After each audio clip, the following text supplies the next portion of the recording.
नमस्कार, मैं धनंजय कुमार, द नागरिक में आपका स्वागत है। ट्रंप ने जो कहा था वो कर दिखाया। 50% का जो टैरिफ है वो आज सुबह 9:30 बजे से लागू हो गया। और आपको पता है कि दो चरण में लागू किया गया था। 25% जुलाई में, और ये जो जुर्माने वाला था वो 25% अगस्त में अब लागू किया गया है। और ये भी आपको जानकारी है ही कि ये लागू इसलिए किया गया है। ये जो 25% का जो जुर्माना लगाया गया है टैरिफ के तौर पे, वो इसलिए कि कहना है ट्रंप का कि भारत ने जो है रूस से तेल और हथियार खरीदा, जबकि उस पे आर्थिक प्रतिबंध हमने लगाया हुआ है। हालांकि जयशंकर जी ने ये कहा कि अमेरिका भी तो खरीद रहा है, लेकिन वो भेड़िया और बकरे के बच्चे वाली कहानी है, मेमने की कहानी है कि भेड़िया ने कहा कि मैं तुम्हें खा जाऊंगा। कई तरीके के आरोप लगाए। तो समर्थवान जो हैं, जो समर्थ हैं, वो कुछ भी कर सकते हैं। समर्थ को नहीं दोष गुसाई, तुलसीदास जी कह गए। पूरे देश में हम देख रहे हैं कि बहुमत अगर है नरेंद्र मोदी जी की सरकार के पास, तो कुछ भी कर सकते हैं। संसद को भौना कर सकते हैं, सुप्रीम कोर्ट को मुट्ठी में कर सकते हैं, हाई कोर्ट को मुट्ठी में कर सकते हैं, अपने विचारधारा के लोगों को उसमें जगह दिलवा सकते हैं, चुनाव आयोग को अपने तरीके से हैंडल कर सकते हैं, तमाम एजेंसियां ईडी, सीबीआई सबको अपने तरीके से कर सकते हैं। ये हम सबको पता है। तो सामर्थ्यवान जो है, जो जहां ताकतवर है, वो अपनी निकाल रहा है। लेकिन जो हमने आजादी पाई थी, और आजादी का हमारा जो मकसद था, वो मानवीय मूल्यों को आगे बढ़ाना था कि हम मानवीय तौर पे कैसे मजबूत बनते हैं, मानवीय मूल्य कैसे हम को सामने रख करके या अपने साथ लेकर के भारत को सबसे आगे लेके चलेंगे। भारत जब आजाद हुआ था तो बहुत गरीब देश था। उस समय दो ध्रुव थे, एक रूस सोवियत संघ और एक अमेरिका। लेकिन भारत ने तय किया था कि हम किसी के साथ नहीं हैं, हम अलग हैं।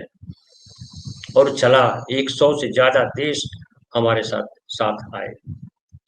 नॉन अलाइनमेंट मूवमेंट, या कहिए कि गुटनिरपेक्ष आंदोलन एक तरह से शुरू हुआ कि हम किसी देश के साथ नहीं करें, किसी झगड़े में कहीं नहीं है हमारे।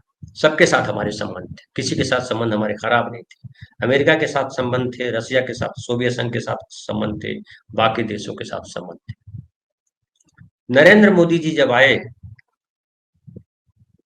तो उन्होंने सबके साथ संबंधों को बिगाड़ना शुरू किया, और उनको लगा कि वो अमेरिका के साथ संबंध सुधारेंगे, क्योंकि सोवियत संघ या कहिए रूस ट्रेडिशनल है और नेहरू का शुरू किया हुआ है। नेहरू के रास्ते पे कैसे चलना है, नेहरू को तो दिन रात गालियां देना है। तो हालांकि ये वाजपेयी जी भी नहीं कर पाए थे, लेकिन मोदी जी ने अमेरिका की प्रो नीति बनाई, अमेरिका की तरफ उनका झुकाव दिखा। इजराइल के साथ खड़े हुए, वो फिलिस्तीन को उन्होंने छोड़ दिया, देश में हिंदू मुसलमान किया, संविधान को छोड़ दिया, बहुमतवाद को अपनाया, गणराज्य को छोड़ दिया। मोदी जी ने धर्मनिरपेक्षता को छोड़ दिया और हिंदू राष्ट्र बनाने की दिशा में चल पड़े। नतीजा क्या हुआ? नतीजा ये हुआ कि न हमारे पड़ोसियों से संबंध ठीक है, न दुनिया के ताकतवर देशों से हमारे संबंध ठीक है। और अगर करें बनियाबरी करें, क्योंकि दोनों कहते हैं कि हम बनिया हैं, अवसर देखते हैं, आपदा में अवसर देखते हैं। तो अब जब 50% का टैरिफ लगाया है, तो क्या अवसर है भारत के पास? तेल तो हमने सस्ता खरीद लिया, सस्ता तेल खरीद करके दुनिया के देशों को बेचा हमारे पूंजीपतियों ने, उद्योगपतियों ने। भारत को क्या मिला, भारत के नागरिकों को क्या मिला, ये बड़ा सवाल है। कि तेल सस्ता खरीदा रूस से, जिसकी वजह से ट्रंप ने 25% का एक्स्ट्रा टैरिफ लगाया है। अंबानी का क्या नुकसान हुआ, लेकिन देश का नुकसान हुआ। देश का नुकसान ये हुआ कि 50% टैरिफ लग जाने के बाद जो भारत का निर्यात बाजार है वो खतरे में आ गया है। देखिए, मीडिया में खबर है कि 12 प्रमुख सेक्टर्स हैं जिस पर ये असर इसका देखने को मिलेगा। अब क्रिसिल रेटिंग ने बड़ी चेतावनी दी है। बताया जा रहा है कि इसकी वजह से कुल जो है 48 अरब डॉलर से ज्यादा मूल्य के भारतीय निर्यात पर खतरा मंडरा रहा है, क्योंकि भारतीय सामानों के लिए अमेरिका सबसे बड़ा बाजार है। आप सबको पता है कि भारत के लिए सबसे बड़ा बाजार जो है वो अमेरिका है। सबसे ज्यादा हम निर्यात अमेरिका को करते हैं। मंगलवार को जारी आदेश में अमेरिका से कहा गया, जो आदेश जारी हुआ वहां से, कि जो ड्यूटी इस दस्तावेज की सूची में बताई गई है वह भारत से आने वाली चीजों पर लागू होगी। ये चीजें या तो अमेरिका में इस्तेमाल के लिए लाई जाएंगी या गोदाम से इस्तेमाल के लिए निकाली जाएंगी। और अनुमान है कि निर्यात में 70% की गिरावट आ सकती है। 70% की गिरावट, बहुत बड़ी गिरावट है। और मीडिया का खबर है कि भारत में तिरुपुर, नोएडा, सूरत, विशाखापट्टनम और जोधपुर जैसे उत्पादन केंद्रों पर पहले से ही ट्रम्प टैरिफ का असर दिख रहा है और इससे प्रोडक्शन बुरी तरह प्रभावित हुआ है। और ये जो भारत का निर्यात गिरेगा उसको अमेरिका कैसे रिकवर करेगा? तो उसमें है कि वियतनाम, बांग्लादेश, चीन, चीन, तुर्की, तुर्की, इंडोनेशिया, इंडोनेशिया और मैक्सिको जैसे प्रतिस्पर्धी देश फायदे में पहुंच सकते हैं। वियतनाम, चलिए ठीक है, बांग्लादेश भी ठीक है। चीन और तुर्की जो हमारे खिलाफ खड़ा था जब ऑपरेशन सिंदूर किया था, और दोनों देशों को लाभ मिलेगा इस 50% भारत पे जो टैरिफ लगा है उसका। और अमेरिकी टैरिफ के असर को कम करने के लिए भारत क्या कर रहा है, एक बड़ा सवाल है हम सबके मन में। तो बताया जा रहा है कि ये जो भारत व्यापार, वित्त और ऋण पहुंच, कपड़ा और खाद्य संस्करण के लिए जीएसटी में बदलाव किया जा रहा है। प्रधानमंत्री ने लाल किले से बोला था, जीएसटी में तोहफा देने जा रहे हैं, सुधार करने जा रहे हैं। इस वजह से सुधार करने जा रहे हैं, जीएसटी कम करके उस प्रभाव को, उस असर को कम करने का प्रयास किया जा रहा है। अमेरिकी टैरिफ को असर कम करने के लिए जीएसटी में बदलाव, एसीजेड में सुधार, ब्रांड इंडिया के तहत ग्लोबल ई कॉमर्स और वेयर हाउसिंग को बढ़ावा देना शामिल है। केंद्रीय वाणिज्य मंत्री पीयूष गोयल ने अमेरिकी टैरिफ के खिलाफ जवाबी कार्रवाई से इनकार किया। उन्होंने कहा कि हम कोई जवाब में कार्रवाई नहीं करेंगे। कार्रवाई क्या करेंगे? आप भी टैरिफ बढ़ाएंगे तो झगड़ा बढ़ेगा। कुछ वीडियोज भी हम दिखाएंगे आपको जिससे और भी बातें समझ में आएगी। लेकिन दो टूक कहा कि भारत निर्यात को और नौकरियों की रक्षा के लिए हर उपलब्ध साधन, नीतिगत, राजकोषीय और कूटनीतिक, ये 3 साधन है, उसका इस्तेमाल करेगा। नीतिगत क्या करेंगे? अमेरिका के प्रो अमेरिका होंगे, अमेरिका के सामने घुटने टेकेंगे, ये एक बड़ा सवाल है। राजकोषीय, राजकोषीय में क्या करेंगे? जो आपने किया, जीएसटी कम किया, उसके अलावा आप जो है उनको और फंड दे सकते हैं। कूटनीतिक, कैसे अमेरिका को समझाया जाए। अब देखिए, आपको कुछ ये भी दिखाऊंगा आपको कि कहाँ कहाँ क्या क्या असर पड़ेगा। आपके सामने स्क्रीन पर है, कौन कौन सेक्टर प्रभावित है। कपड़ा और परिधान, टेक्सटाइल, 10.9 अरब डॉलर। डायमंड और ज्वेलरी, 10 अरब डॉलर। मशीनरी और उपकरण, 6.7 अरब डॉलर। कृषि, प्रोसेस्ड फूड, 6 अरब डॉलर। धातु यानी स्टील, एल्यूमीनियम, तांबा, 4.7 अरब डॉलर। कार्बनिक रसायन, 2.7 अरब डॉलर। झींगा जो मछली है और समुद्री भोजन और दूसरी मछलियां हैं, 2.4 अरब डॉलर। हैंडीक्राफ्ट, कालीन, चमड़ा, फर्नीचर आदि, 5 अरब डॉलर से अधिक का निर्यात बाधित हुआ है। हालांकि कुछ सेक्टर में देखिए लिख रहे हैं कि कुछ सेक्टर में राहत है, उसमें फार्मास्यूटिकल है, इलेक्ट्रॉनिक्स और पेट्रोलियम उत्पाद है। जो अमेरिका के उत्पाद का, जो अमेरिका को भारत के कुल निर्यात का 30% है, यानी 30% अभी टैरिफ फ्री है, 70% पर शुल्क लागू है, और ये सबसे खतरनाक है। देखिए ट्रंप ने कहा है कि, और उन्होंने खोला है ये बोलते हुए कि पहली बार इतना बड़ा दावा किया। ट्रंप ने कहा कि मैंने मोदी को फोन किया और कहा कि अगर भारत पाकिस्तान का युद्ध बंद नहीं हुआ तो 24 घंटे में अमेरिका के साथ सारा कारोबार बंद करने की धमकी दी, लेकिन मोदी ने 5 घंटे में ही कूटनीति की। ये भी कह रहे हैं हमारे रविंद्र सिंह शिवराज जी की, खुद बोला है, मैं वीडियो भी आपको दिखाऊंगा ट्रंप का। संसद में पीएम मोदी और जयशंकर ने ट्रंप के साथ किसी भी बातचीत से इनकार किया था। तो झूठ बोलना कोई नई बात तो है नहीं, इसलिए मुझे उस पर कोई ताज्जुब नहीं है। ये आपको मैं बताऊंगा चुनाव को लेकर के कैसे पोल पट्टी खुली, उस पर भी हम चर्चा करेंगे, लेकिन पहले ट्रंप और मोदी प्रकरण को खत्म करते हैं। अब देखिए ट्रंप क्या कह रहे हैं, उनका वीडियो भी देख लीजिए। I think that in many ways he's there. Sometimes he'll be there and Zelensky won't be there. You know, it's like, who do we have today? I got to get them both at the same time. But I want to have it end. We have economic sanctions. I'm talking about economic because we're not going to get into a world war. I'll tell you what, in my opinion, if I didn't win this race, Ukraine could have ended up in a world war. We're not going to end up in a world war anymore, but it would have ended up possibly in a world war. That would have been they were ready to trot.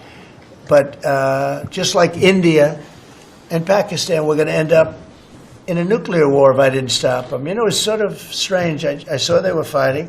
Then I saw 7 jets were shot down. I said, that's not good. That's a lot of jets, you know. $150 million planes were shot down. A lot of them, 7, maybe more than that. They didn't even report the real number. And I'm talking to a very terrific man, Modi of India. And I say, what's going on with you in Pakistan? Then I'm talking to Pakistan on trade. I said, what's going on with you in India? And the hatred was tremendous. Now, this has been going on for a hell of a long time, like sometimes with different names for hundreds of years. But I said, what's going on? I said, I don't want to make a trade deal. No, we want to make a trade deal. I said, no, I don't want to make a trade deal with you. You're going to have a nuclear war. You guys are going to end up in a nuclear war. And that was very important to them. I said, call me back tomorrow, but we're not going to do any deals with you, or we're going to put tariffs on you that are... तो ये Trump साहब जो है, Trump साहब को सुना, साफ साफ उन्होंने कहा। अब मोदी जी जो है इस ट्रंप से जो झटका लगा है उससे कैसे उभरेंगे, इसको लेकर के क्या कह रहे हैं वो भी जरा सुनिए।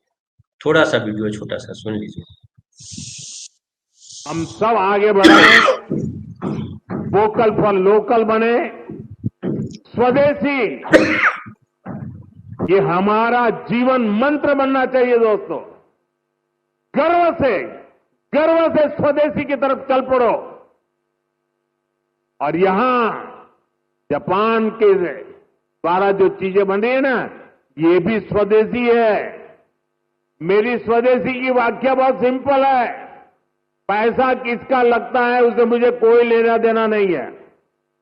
वो डॉलर है, पाउंड है, वो करेंसी काली है, गोरी है, मुझे कोई लेना देना नहीं है। लेकिन जो प्रोडक्शन है उसमें पसीना मेरे देशवासियों का होगा। तो देखिए कह रहे हैं कि वो पैसा काला हो गोरा हो कोई फर्क नहीं पड़ता। कहाँ तो काला धन खत्म करना चाह रहे थे, अब काला धन भी लाना चाहते हैं। कहीं से आए पैसा आए, हमको कोई फर्क नहीं पड़ता, कोई लेना देना नहीं। भारतवासियों का भला होना चाहिए, नेशन फर्स्ट। गांधी जी कहते थे कि साधन सही होने चाहिए, तब लक्ष्य तक सही तरीके से पहुंच पाएंगे। अहिंसा और सत्य का इसीलिए उन्होंने पालन किया और पूरी दुनिया को बताया कि मानवीय मूल्य, मानवीय चेतना, मानवीय बोध, सही और गलत का बोध, सत्य असत्य का बोध बहुत जरूरी है। तभी हम जो है सही लक्ष्य तक पहुंच पाएंगे। मोदी जी क्या कह रहे हैं, और इससे मोदी जी से आरएसएस को समझ लीजिए। मोदी जी आरएसएस का सबसे बढ़िया प्रवक्ता है, क्योंकि लंबे समय प्रचारक रहे हैं, तो जानते हैं। आप निजी जीवन में भी अगर आरएसएस के लोगों से मिलते होंगे तो आपको ये बताएंगे, यही गुण बताएंगे, ये न प्रकार दुश्मन को कैसे भी पराजित करो। तो सावरकर जी के बारे में कहा जाता है कि उन्होंने कहा था कि शिवाजी ने बड़ी मूर्खता की, मुस्लिम महिलाओं को इज्जत के साथ लौटा दिया, उनका रेप भी किया जाना चाहिए था। तो रोज रेप किया जाना भी उनके लिए वैध है। दुश्मन को हर तरीके की प्रताड़ना देना सही है, वहाँ मानवीय मूल्य की जरूरत नहीं है। हालांकि हमारा जो महाभारत कथा है उसमें मानवीय मूल्य की जगह उसमें रखी गई थी, सत्य सत्य की बात की गई थी, लेकिन मोदी जी नहीं मानते। और स्वदेशी का नारा कितना ढोंगी और झूठा है वो आप सब जानते हैं। मोदी जी जो कपड़े पहनते हैं, जो मोदी जी भोजन करते हैं, मोदी जी जो घड़ी पहनते हैं, मोदी जी जो जूते पहनते हैं, मोदी जी जो कलम रखते हैं, सब विदेशी है। कई बार आप लोग सुन पढ़ चुके होंगे। तो मोदी जी का 11 साल से लोकल वोकल दोनों कह रहे हैं, स्वदेशी का नारा दे रहे हैं, स्वदेशी जागरण मंच पता नहीं कहाँ चला गया। हथियारों में भी देखिए वो खरीद रहे हैं, अमेरिका से भी हथियार के लिए अब तैयारी कर रहे हैं। बीच में था फ्रांस से खरीद रहे हैं, वहां से टेक्नोलॉजी भी आ रही है। लेकिन अब ये खबर आ रही है कि शायद ये ट्रंप को मनाने की एक कोशिश है। अमेरिका से भी बड़ी डील की जा रही है, हथियारों की, लड़ाकू विमान की डील की जा रही है। कहा जा रहा है हर साल कम से कम 2 विमान लाए जाएंगे, और भी क्या क्या अभी होगा, अभी तो आने वाले समय बताएगा। लेकिन साफ साफ पता चल रहा है कि मोदी जी किस तरीके से दबाव में है और देश को कहाँ पहुंचा दिया है, दोनों दिखाई पड़ता है।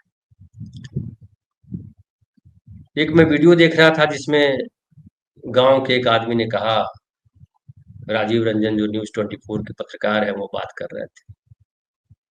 उन्होंने कहा कि जनता ने चुना है नरेंद्र मोदी। उस व्यक्ति ने कहा जनता ने नहीं चुना है, चुनाव आयोग ने चुना है, और अगर ये गलत है तो अपने बेटे के सर पर हाथ रख के कसम खाए। अब उनको शायद नहीं पता है कि उनको संतान नहीं हुई है। शादीशुदा तो है मोदी जी, लेकिन संतान नहीं है, चूंकि पत्नी के साथ हो रहे हैं। तो बिहार में जो है, मैं आता हूँ एसआईआर पर, बिहार में पूरा पोल पट्टी खुल गया है। किस तरीके की बेईमानी हुई है देखिए, मैं एक दिखाता हूँ।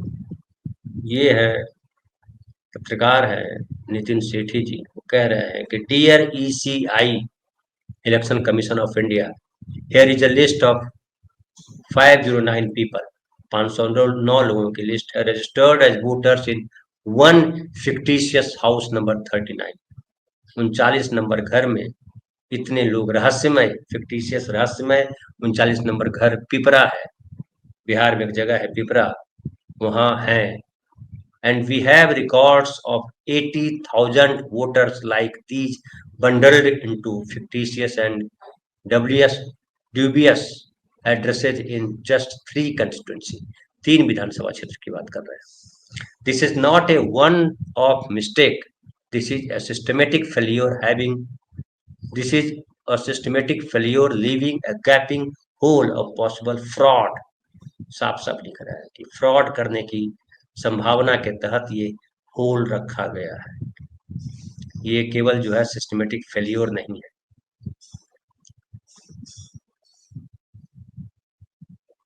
ECI claimed the Bihar SIR was to purify the voter list. It is taken this existing mess and added to it, shows our investigation. और बाकायदा उन्होंने वीडियो भी जारी किया, वो भी आपको दिखाता हूँ। आप पूरी तरह से देखिए क्या क्या हो रहा है हमारे देश में। ये देखिए,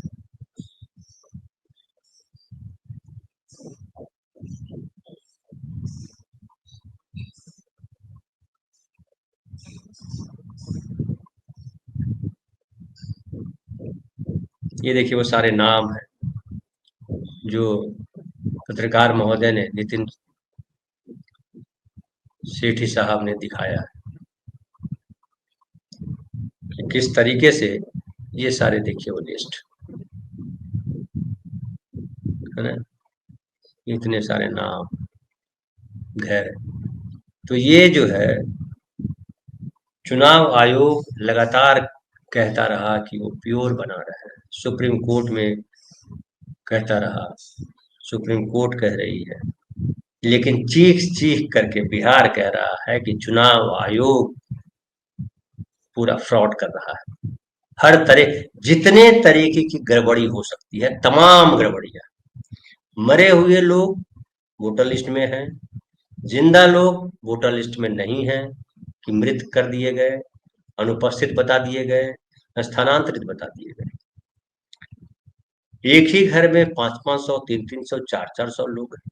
कैसे पॉसिबल है कि एक ही घर में इतने लोग रहेंगे? सात सारे जाति धर्म के लोग वहां हैं। कहां कहां से लोग आ गए हैं, किसी को कुछ नहीं पता। और अब बैठ करके जो है चुनाव आयोग जो ब्लंडर करे, सुप्रीम कोर्ट कह रही है कि पॉलिटिकल पार्टियों को अपनी जिम्मेदारी लेनी चाहिए। पॉलिटिकल पार्टी कौन है? वो बीजेपी नहीं है, वो जेडीयू नहीं है, वो एनडीए के और साथी नहीं है, वो कांग्रेस है, वो आरजेडी है, वो माले है। और उनको इसलिए जवाबदेही लेनी है कि उनके वोटर कटे हैं। 12,000 वोट पिछले चुनाव में ज्यादा आए थे महागठबंधन को, फिर भी उसकी सीटें 15 कम हो गई थी। और उस समय भी खूब आरोप लगा था कि बेईमानी हुई है, हराया गया। ये भी कहा गया था कि हराया गया। इस बार जो है चुनाव आयोग ने खुद ही अपना चेहरा कालिख लपेट करके दिखला दिया है। माथे पे गटर का पूरा जो है कीचड़ उठा करके रखा हुआ है और कह रहा है मैं प्योर बनाऊंगा। इतना बड़ा झूठ हमारे देश में संवैधानिक संस्थान कर रहे हैं, सुप्रीम कोर्ट के सामने है। सुप्रीम कोर्ट कुछ कहती है, चुनाव आयोग कुछ कहता है, अफसर कुछ कहते हैं, बीएलओ कुछ कहते हैं, आम नागरिक कुछ कह रहे हैं। कहीं कोई तालमेल नहीं। और हम इस चुनाव आयोग के भरोसे देश में जनता की चुनी हुई सरकार बनाने का भ्रम पाले हुए हैं। राहुल गांधी अगर यात्रा नहीं की होती, राहुल गांधी ने इस बात को उठाया नहीं होता, तो शायद इस तरह का माहौल बनता नहीं। और ये पूरे देश की हालत है। बिहार ने तो सैंपल के तौर पे आपके सामने रखा है, लेकिन पूरे भारतवर्ष के चुनाव की यही स्थिति है। राहुल गांधी ने कर्नाटक के बारे में बताया था, ढेर सारे लोग अलग अलग विधानसभा लोकसभा क्षेत्रों के बारे में बता रहे हैं। और सरकार क्या कर रही है? सरकार ईडी की छापेमारी करवा रही है दिल्ली में आम आदमी पार्टी के नेता के ऊपर, भारद्वाज जी के ऊपर। आम आदमी पार्टी के कई नेताओं पर ईडी के छापे पड़े, हासिल कुछ हुआ नहीं, सालों जेल में रहे लोग, हासिल कुछ नहीं हुआ। सुप्रीम कोर्ट ने बार बार कहा है कि ईडी गुंडई कर रहा है, ईडी का बेजा इस्तेमाल हो रहा है, लेकिन नरेंद्र मोदी जी पर कोई फर्क नहीं पड़ता, क्योंकि नरेंद्र मोदी ऐसे मिशन में लगे हैं, येन केन प्रकारेण भारत को आरएसएस के हवाले करने में, हिंदू राष्ट्र बनाने में। वो तमाम लोग जो संविधान की रक्षा की बात करते हैं, जो संविधान ने जिनको दिया है, और संविधान ने किनको दिया है, ये बहुजन समाज को सोचने की जरूरत है। नीतीश कुमार नायडू नहीं सोच रहे हैं, लेकिन आम नागरिकों को सोचना होगा कि आपको संविधान ने क्या दिया और मनुस्मृति ने आपको क्या दिया था। आजादी से पहले चले जाओ आप, मनुस्मृति आपको समझ में आएगा, पढ़ो आप। महिलाओं को क्या मिला हुआ था आजादी के बाद? जो संविधान बना उसने महिलाओं को क्या दिया? महिलाओं को पुरुषों की बराबरी का हक दिया। मनुस्मृति ने क्या कहा था? महिलाएं जब अपने पिता के घर हैं तो अपने पिता और भाई के अधीन है, जब ससुराल जाती है तो पति के अधीन है, जब उम्र बढ़ जाती है, बच्चे बड़े हो जाते हैं, तो बेटों के अधीन है। यानी पुरुषों को के अधीन होना ही स्त्री का धर्म है। पति परमेश्वर होता है और पत्नी दासी। ये मनुस्मृति कहता है। वही मनुस्मृति जो हिंदू राष्ट्र की बात करता है। हिंदू यानी ब्राह्मण, दलित हिंदू नहीं है, वो दलित है। पिछड़े हिंदू नहीं है, वो शूद्र है। लेकिन न शूद्रों को समझ में आता है, न दलितों को समझ में आता है कि आजादी से पहले उनके पास क्या था, आजादी के बाद उनके पास क्या है। इतने सारे रोजगार, अभी जो टैरिफ लगा है उसमें कहा जा रहा है कि बहुत सारे रोजगार खत्म हो जाएंगे, क्योंकि निर्यात खत्म होगा तो फैक्ट्रियां कंपनियां बंद होंगी। और वो ज्यादातर उसमें भी जो है छोटी छोटी कंपनियां हैं जो बंद होंगी। और उन छोटी छोटी कंपनियों में जो लोग काम करते हैं उनका रोजगार चला जाएगा। लेकिन मोदी जी को क्या फर्क पड़ता है? उनको रोजगार एक है उनके लिए, हिंदू राष्ट्र बनाओ और मुसलमानों के खिलाफ एक जहर उगलो कि ये 20 करोड़ मुसलमान अगर देश में नहीं होते तो सारा हिस्सा हिंदुओं का होता। ये 20% तो मुस्लिम खा रहे हैं। पाकिस्तान उनके लिए बना हुआ था, वहां जाना चाहिए था। एक मुझे किस्सा याद आ रहा है, एक बार एक मदारी को जो है राजा बना दिया गया, और दुर्योग या संजोग जो कहिए कि उसी समय अकाल पड़ गया राज्य में। मदारी जो है चिंतित हो गया, क्या किया जाए, कैसे किया जाए, कैसे इससे निपटा जाए। मदारी था वो, उसके लिए भोजन लाया गया, और भोजन, वो ध्यान उसका भोजन पे नहीं, वो चिंता में डूबा हुआ था। तभी उसने देखा कि एक चूहा आया और 4 पूरी में से 1 पूरी लेकर के भाग गया। उसने देखा कि 1 पूरी तो चूहा खा गया, यानी 25% चूहा खा जाता, और उसने चूहा मारने का आदेश जारी किया। उसने कहा कि अकाल से निपटना है तो चूहों को मारो, चूंकि 25% तो चूहे खा जाते हैं। आरएसएस वहीं से प्रेरणा पाता है। 20% जो मुस्लिम है वो देश के संसाधन का इस्तेमाल करते हैं, नौकरियां लेते हैं, जमीनों पे कब्जा है, जो सरकार संसाधन उपलब्ध कराती है उस पर कब्जा है। तो आप मुसलमान के खिलाफ लगे रहिए, मस्जिद के बाहर नाचिए, तमाम चीजें, और आप पहचानिए मत कि कौन आपको गटर में गिरा रहा है। आजादी के बाद जब देश जब चला, सब लोग साथ चल रहे थे, दुनिया में नाम था हिंदुस्तान का, हमने बहुत सारी चीजें बनाई, हमारे पास खाने के लिए अनाज नहीं था तो भी हमने बड़ी बड़ी कंपनियां एस्टैब्लिश की। क्यों एस्टैब्लिश की? इसलिए एस्टैब्लिश की कि हमारे देश के जो लोग हैं, आम लोग हैं, गरीब लोग हैं, उन तक सुविधाएं पहुंचे, उन तक साइंस पहुंचे, उन तक मार्ग पहुंचे प्रगति का। लेकिन आज जो है सबसे बड़ी इकोनॉमी क्या क्या बोलते रहते हैं मोदी जी, और तब एक दूसरे के खिलाफ जहर है। केवल हिंदू मुस्लिम में जहर नहीं, इस बात का भी जहर है कि कौन मोदी के साथ है, कौन मोदी के खिलाफ। जब मैं ऑटो से आ रहा था मुंबई से एयरपोर्ट अपने घर से, तो रिक्शा वाला जो यूपी का था उसने कहा कि जो मोदी के खिलाफ बोलता है वो गद्दार है। मैं तो मोदी के खिलाफ बोलता हूँ, तो मैं गद्दार हुआ? उसकी नजर में मैं गद्दार था? मैंने पूछा, मैं गद्दार हूँ इसका मतलब? बोला मोदी के खिलाफ बोलते हैं तो गद्दार। बड़ी निर्लज्जता से उसने बोला। और जाति पूछने की आवश्यकता नहीं है, क्योंकि ये गद्दार बोलने की भाषा, ये धर्म से बाहर निकालने की भाषा, नीच कहने की भाषा सवर्णवादियों की है। उसमें कुछ किंतु परंतु नहीं। हमारे कमेंट बॉक्स में भी जाकर के जो अक्सर कमेंट करते हैं, गंदे कमेंट करते हैं, वो वही है, क्योंकि उनके पूरे डीएनए में जो है गड़बड़ी है, उनका डीएनए गड़बड़, डीएनए पे बहुत चर्चा होती है। इसलिए मैं बता रहा हूँ कि वो मनुष्य के तौर पे है नहीं, उनमें जरूर लकड़बग्घा का कुछ अंश मिला हुआ है। ये हाल है देश का, और देश को कितने टुकड़ों में बांटा जा सकता है उतने टुकड़ों में बांटा जा चुका है। बहुजनों के एहसास नहीं है, तो कल जब डंडे पड़ेंगे मजबूती से तो एहसास हो जाएगा। अभी जो है शिक्षा, स्वास्थ्य सब दूर कर दिया गया है, आम आदमी की पकड़ में नहीं है, मध्य वर्ग के पकड़ में नहीं है शिक्षा और स्वास्थ्य। हम जैसे लोग अपने बच्चों को अच्छी शिक्षा, जिसको कहते हैं विदेश भेज करके दिलाए, नहीं दिला सकते। करोड़ों रुपए खर्च होते हैं, कहाँ से लाएंगे? यहाँ तो रोज कमाओ रोज खाओ वाली स्थिति। हमारे पूर्वज के पास कुछ खेत नहीं होते तो बड़ा मुश्किल था जीवन जीना। घर नहीं जिनके पास, उनकी समस्या को समझिए। और ये सरकार क्या कर रही है? उन जो छोटे छोटे घर बनाए उनको घर को ढा देती है, तोड़ देती है, ये कह के कि ये इलीगल है। तो लीगल क्या है ये तो बताओ, कौन है लीगल? कौन है भारत का नागरिक? नागरिकता प्रमाण पत्र क्या है? तो वोटर आईडी कार्ड में जिस तरह से हेरा फेरी हुई है वो भयानक है। मतलब इससे ज्यादा भयानक, इससे ज्यादा दोगलापन नहीं हो सकता है। कथनी कुछ करनी कुछ। दिल्ली से प्रेस कॉन्फ्रेंस करता और कहता कि हम प्योर मतदाता सूची बना रहे हैं, और गांव आओ तो लगता है कि सब में कीचड़ लपेटा हुआ है। लेकिन कौन सुनेगा आवाज? राहुल गांधी ने जो पदयात्रा या कहिए यात्रा शुरू की है, कई लोगों ने कहा, चुनाव आयोग ने भी कहा कि ये पॉलिटिकल रूप दे रहे हैं। तथ्य पर नहीं हो भाई चुनाव आयोग, तथ्य से आपका कोई लेना देना नहीं। आप अपने जवाबदेही से हटे हुए हो। चुनाव आयोग की जवाबदेही थी कि सही मतदाता सूची बने, योग्य मतदाता उसमें शामिल हो।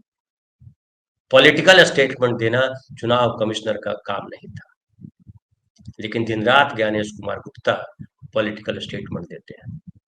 कई पूर्व मुख्य चुनाव आयुक्तों ने कहा कि जो ये एक शिकायत किसी की भी आती थी तो हम ठीक करते थे, और गैरतमंद आदमी उसकी वो करते हैं। जरा सा कोई उंगली उठाए तो अपने गिरेबान में झांकता है गैरतमंद आदमी कि जो मेरी तरफ उंगली उठी है वो सही है या नहीं है। कोई जरूरी नहीं हर आरोप सही हो, लेकिन जब आरोप लगे तो अपने गिरेबान में एक बार झांकना चाहिए। चुनाव आयोग गिरेबान में नहीं झांकता है, निर्लज्जता से वो कहता है कि आप भ्रम फैला रहे हैं।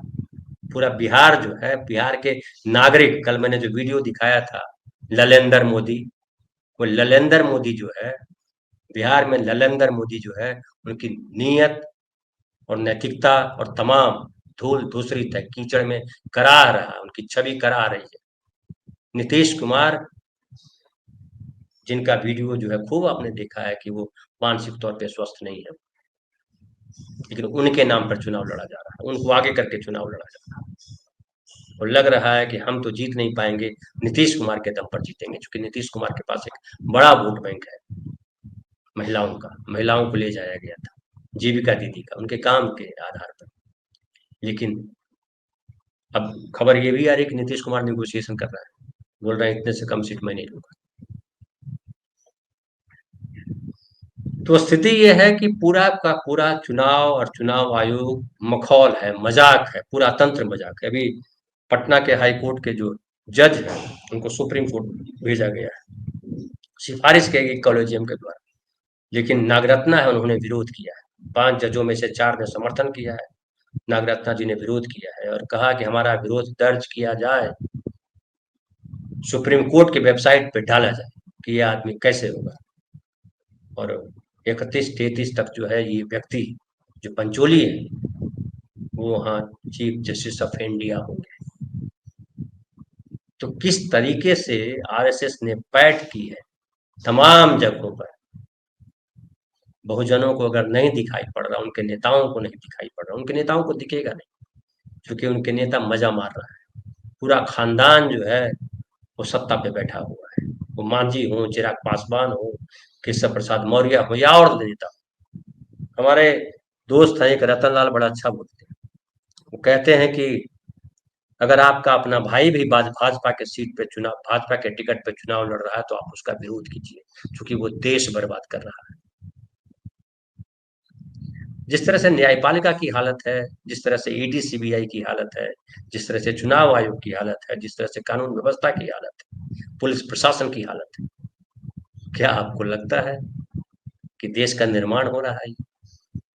आप इस पर विचार कीजिए। अगर आपको लगता है देश का निर्माण है तो करिए, मनुस्मृति आने के बाद देश का निर्माण हो जाए। तो ये हालत है। लेकिन अब 1 तारीख को देखिए राहुल गांधी पदयात्रा या यात्रा, पदयात्रा में बार बार बोल देता हूँ, पदयात्रा तो कर ही नहीं पा रहे हैं, यात्रा और जो जनसमुद्र है वो गांधी मैदान में क्या खेल होता है, कितना जो कितने लोग जमा होते हैं, किस तरह का होता है, वो देखने वाला। हालांकि ये भी कहा जा रहा है कि 1 तारीख को जो है विपक्ष के तमाम नेता वहां उपस्थित होंगे मंच पर, और अच्छी बात यह है कि मैं भी यही। बहुत बहुत धन्यवाद आप तमाम साथियों का।